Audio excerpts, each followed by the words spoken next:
was the modern periodic table. In this modern periodic table, there are the elements, approximately how many elements are discovered up till now? 118 elements, and the rest are discovered and to be added in a periodic table. So 118 approximately the elements are discovered up till now.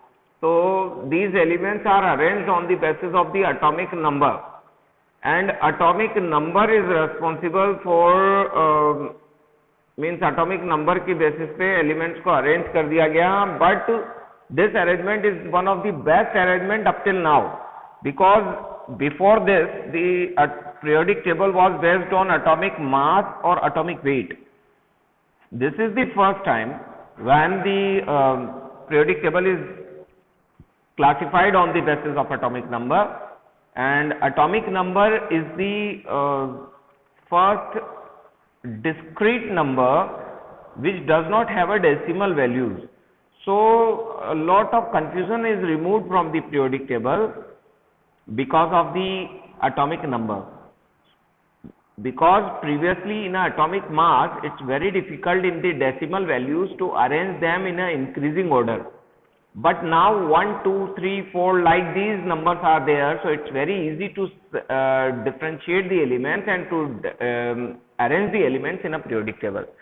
So these are the one of the most successful up till now, the classification of the elements.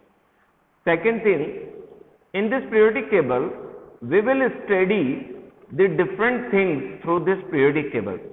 As you are able to see in this periodic table, there are groups which are written 1 2 3 4 up to 18 groups are mentioned.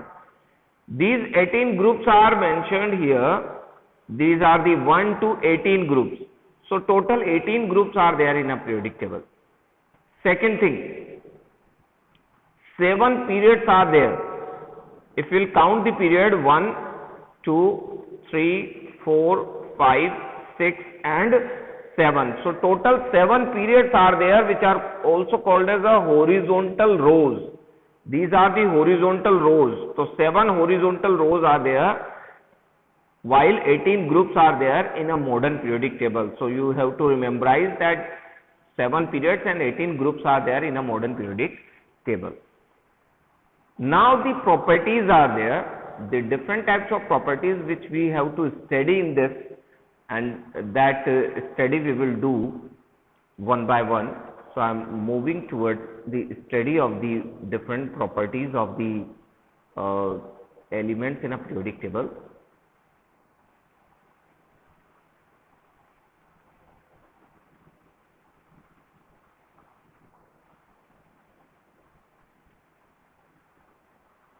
Now what we have to do is, we have to study the different types of properties involved in this.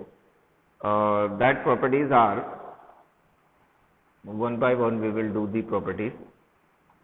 First of all,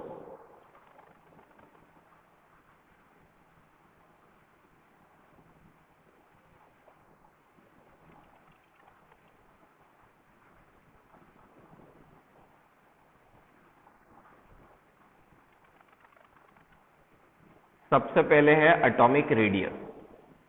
Now if we will talk about atomic radius, then atomic radius is the distance between the nucleus and the outermost shell. What do you mean by atomic radius? Atomic radius is the distance between the nucleus and the outermost shell of the element. So this is the atomic radius. So atomic radius is nothing but a distance between the outermost shell and nucleus. Atomic radius in a group and period vary. How it will vary?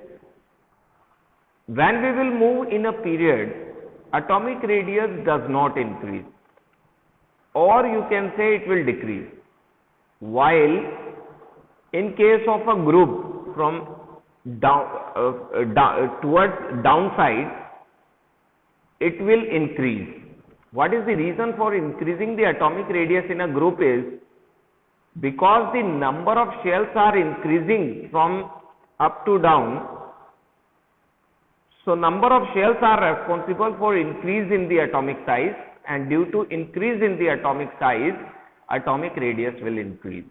While in case of period, in a same shell the electrons are increasing, so the nuclear attraction will increase, which results in decrease in the size of a element or decrease in the size of a atom.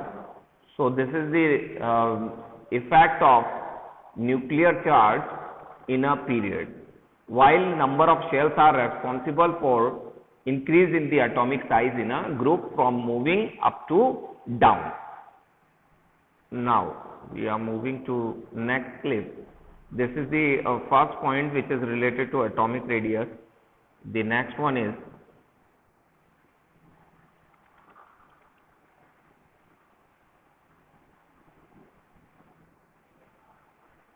now these are the reasons which are given. Effective nuclear charge is stronger than a shielding effect. Now who will tell me what do you mean by shielding effect? One new term has come. What do you mean by this shielding effect? Who will tell me? Anyone? What is the meaning of shielding effect? Anyone can tell me? What do you understand by shielding effect?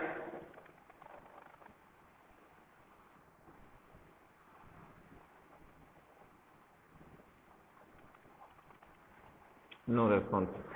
ठीक है, आओ तुम इसको देखते हैं. Shielding effect is nothing but the shells which are present between the nucleus and outermost shell. These shells are providing shield or screening between the nucleus and outermost shell. They are acting as a shield between the outermost shell and nucleus. So they are acting as a shield between outermost shell and nucleus. So that is why they are called as that effect, due to which attraction decreases between nucleus and outermost shell. This effect is called as shielding effect. Now, after this, atomic size from copper to zinc slightly increases. The reason is shielding effect. Copper से zinc पर atomic size जो है वो बहुत कम increase होगी और इसका reason होगा the shielding effect. One more important elements are there which are called as inner transition elements, and these elements are also called as lanthanoids and actinoids. These are special types of elements which are mentioned below the periodic table, and below the periodic table they are mentioned, and these elements are called as inner transition elements, lanthanides and actinides. When the d and f block elements are there, when completely filled in the inner shell, if d and f orbitals are completely filled, then they are responsible for contraction in the size of an element, and this contraction is called as lanthanide contraction and actinide contraction. So ये जो size में contraction होता है ये because of the extra electrons और completely filled D and F orbitals की वजह से होता है, एंड इसी वजह से इस कॉन्ट्रैक्शन को नाम दिया जाता है lanthanoid contraction and actinoid contraction. Actinides के अंदर एक्टिनॉइड कॉन्ट्रैक्शन होता है और लैंथेनाइड्स के अंदर लैंथेनॉइड कॉन्ट्रैक्शन होता है. Got it? Now the next part.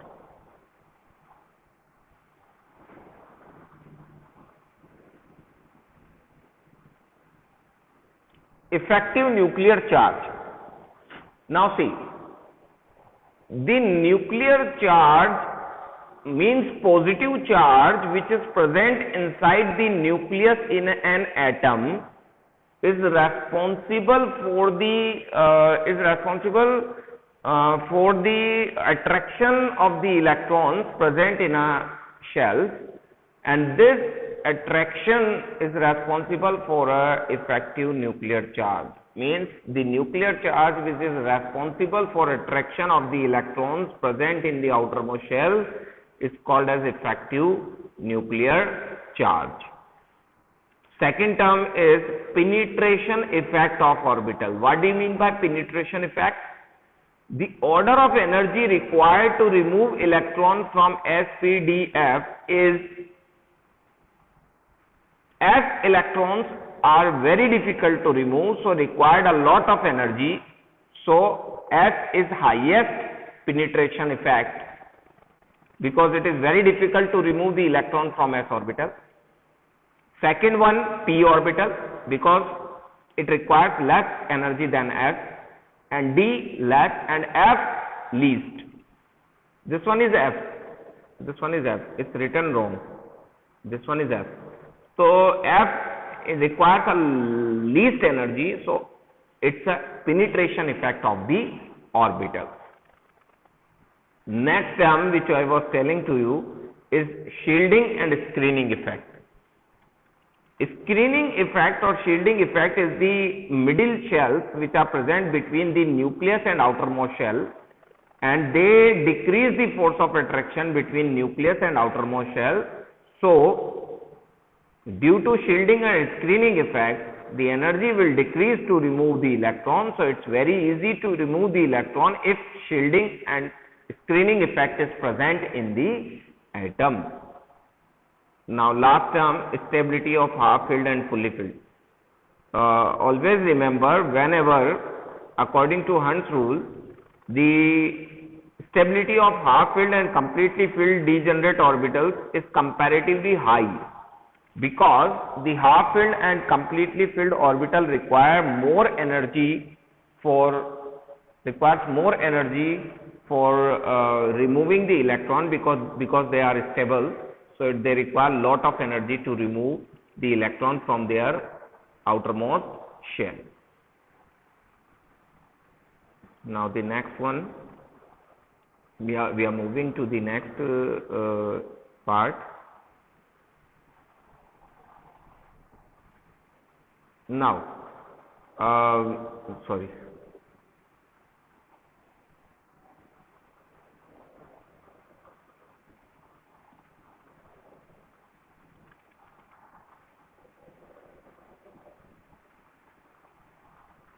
The last part is electronegativity. Today's last topic is electronegativity. Electronegativity is nothing but a tendency of an element which says that it's a attraction of the electron by an element. Means every element which have a more electronegativity has a tendency to attract the electrons, and this electronegativity increases in a period, means gaining capacity of the element will increase in a period while decrease in a group, because electronegativity totally depends on the effective nuclear charge. More the nuclear charge, more the nuclear attraction, more capacity of the element to attract the electron in the outermost shell, and more will be the electronegativity. So electronegativity depends on the attraction of the electrons by the nucleus.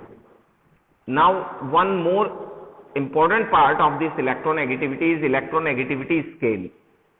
Electronegativity scale is a scale to calculate. It's an arbitrary scale, quantitative measurement of electronegativity. One is Pauling scale. The scientist Pauling has given this scale, and the method of calculating the electronegativity in this is the delta AB is equal to 223.06 XA minus XB ka whole square. This is the formula to calculate the electronegativity. Here XA and XB is the difference in the electronegativities. XA and XB are electronegativities, and delta AB is the energy of the bonds difference in the energy of the bonds of AB molecule, experimental value and theoretical value. So delta AB is the difference in the energy of the bonds present between the molecules. If we want to calculate the electronegativity, we can calculate it by using this formula. So this is all for today.